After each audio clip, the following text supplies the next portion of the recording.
Nous revoilà, chers amis, pour le troisième épisode de l'histoire de Jésus, Isa, que la paix soit sur lui. Si vous n'avez pas vu les deux parties précédentes, je vous invite d'abord à les visionner, puis à revenir, les liens sont dans la description. Je rappelle que les histoires des prophètes nous intéressent dans la mesure où ce sont nos modèles et que nous tirons des sagesses de leur vie.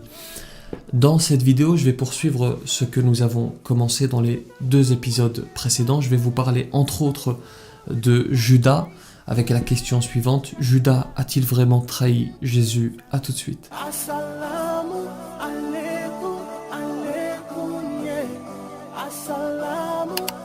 Bismillahirrahmanirrahim. Assalamu alaikum wa rahmatullahi wa barakatuh. Bonjour à toutes et à tous. Dans les deux épisodes précédents, on a évoqué plusieurs choses. On a parlé de Maryam, Marie, la mère de Jésus, paix sur lui.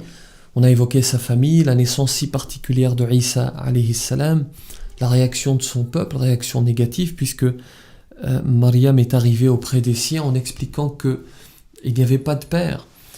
On a également abordé les miracles qui étaient les siens, son exil avec sa mère, puis son retour, et on s'était arrêté sur l'hostilité de son peuple envers lui.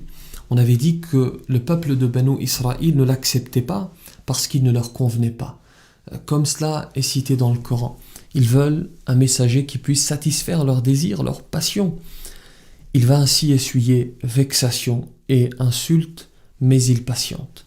Il fait partie d'ailleurs de ce que l'on appelle Ulul Azmi min ar-Rusul, les messagers doués de fermeté. Et c'est l'un des messages, d'ailleurs, l'une des sagesses de Isa, de la vie de Isa alayhi salam, et d'ailleurs de tous les prophètes et messagers. Ils nous enseignent tous la patience. Cependant, malgré cette hostilité, un groupe d'hommes va croire en lui, ceux que l'on appelle Al-Hawariyoun, les apôtres. Ils sont cités dans le Coran et ils sont musulmans, selon le texte coranique. وَإِذْ أَوْحَيْتُ إِلَى الْحَوَارِيِّينَ أَنْ آمِنُوا بِي وَبِرَسُولِي قَالُوا آمَنَّا وَاشْهَدْ بِأَنَّنَا مُسْلِمُونَ. Je rappelle pour celles et ceux qui n'ont pas suivi l'épisode 1 que, et c'est absolument essentiel à comprendre, que la révélation qu'a reçue Muhammad sallallahu alayhi wa sallam est la continuité des messages précédents. Le tawhid, l'unicité de Dieu, n'a jamais changé d'un iota. Il a toujours été question pour les prophètes et messagers de prêcher la croyance en un Dieu unique qui n'a pas d'associé. Ce qui a changé, c'est la pratique. Ce sont les règles de jurisprudence. Tous les messagers et tous les prophètes sont bien musulmans. L'islam, comme certains le pensent, n'est pas arrivé au 7e siècle. Le Coran ne fait qu'apporter le renouvellement d'un message qui existait déjà auparavant. Le prophète Ibrahim alayhi salam lui-même, avant l'arrivée de Muhammad, avant l'arrivée de Isa, avant l'arrivée de Moussa, était déjà musulman. Le verset nous dit: Ma kana Ibrahimu yahudiyan wala nasraniyan walakin kana hanifan muslima. Si vous souhaitez plus de détails sur ce point, j'ai donné un prêche qui, je l'espère, est complet à ce propos, qui est d'ailleurs toujours disponible. Les apôtres vont donc soutenir Isa, que la paix soit sur lui. Petite définition au passage, on appelle apôtre Hawari tout individu qui va sincèrement soutenir un prophète ou un messager. Par exemple, lors de la bataille des coalisés, le prophète Muhammad sallallahu alayhi wa sallam va dire à propos du compagnon Az-Zubayr: Inna li kulli nabiyyin hawariyan wa hawariy Az-Zubayr. Chaque prophète a un apôtre, et mon apôtre c'est Az-Zubayr. Ceux de Jésus, les apôtres de Jésus, vont lui demander un miracle. Ils veulent que le Créateur, vous connaissez certainement le récit, c'est une sourate, d'ailleurs la sourate a pris le nom de ce récit. Ils veulent que le Créateur fasse descendre une table servie, une table garnie de mets, garnie de nourriture. Les exégètes vont diverger à propos de la motivation de cette demande. Certains vont expliquer que les apôtres veulent par cela augmenter leur certitude en Dieu. D'autres disent en revanche qu'il y avait un doute dans leur cœur des apôtres, et qu'ils avaient besoin de lever ce doute en assistant à un miracle. Et le divin va répondre à cette demande et va faire descendre une table garnie de mets fabuleux.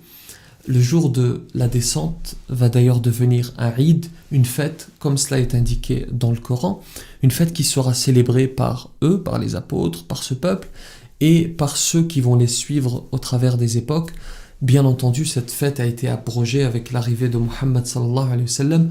Nous avons officiellement aujourd'hui deux fêtes uniquement, que sont Eid al-Fitr et Eid al-Adha. Le Créateur va faire descendre cette table, disais-je, mais il va imposer une condition.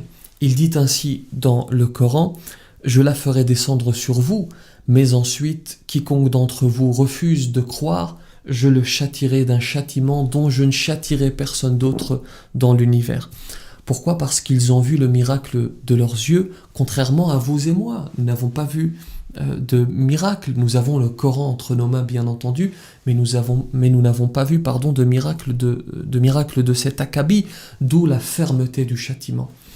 Les versets qui résument ce que je viens de dire, les voici. إذ قال الحواريون يا عيسى ابن مريم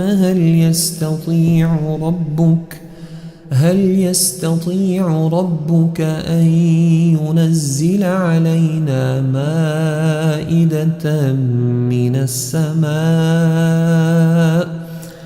قال اتقوا الله إن كنتم مؤمنين قالوا نريد أن نأكل منها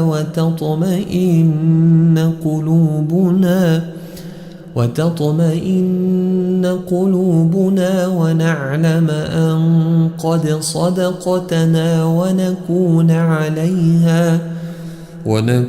عليها من الشاهدين قال عيسى ابن مريم اللهم ربنا أنزل علينا مائدة من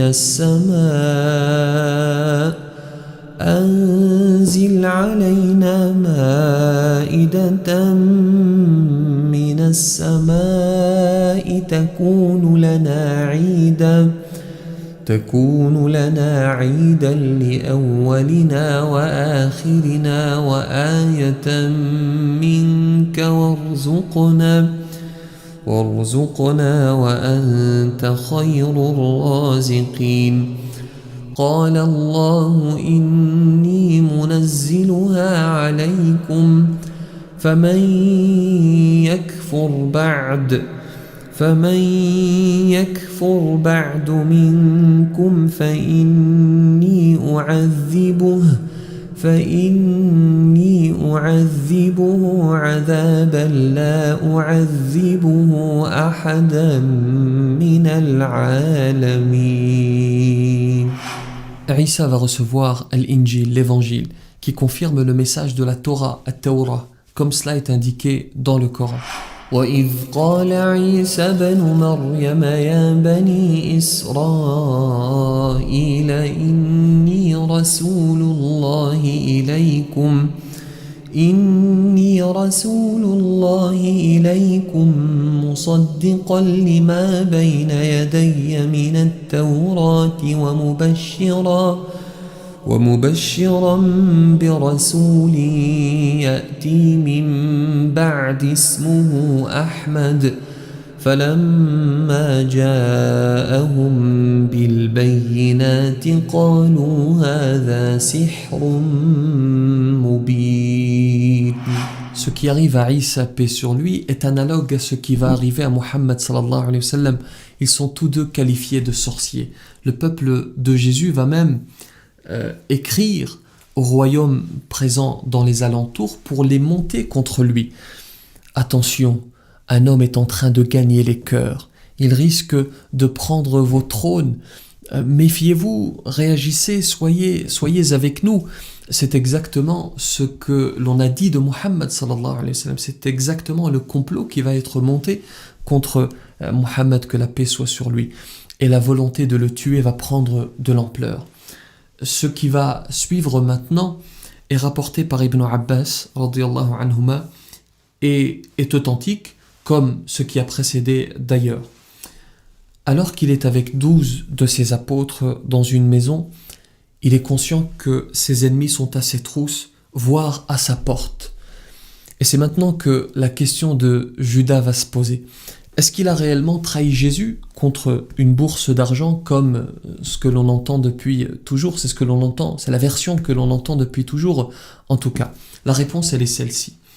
Ibn Kathir, l'exégète que vous connaissez toutes et tous, l'exégète émérite que vous connaissez toutes et tous, a fait une recherche à ce propos.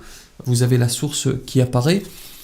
Et il semblerait que Judas, que l'on appelle en arabe Yahuda ou Zachariah Yuta, il semblerait qu'il aurait effectivement accepté de livrer Jésus, de livrer Isa alayhi salam contre 30 dirhams.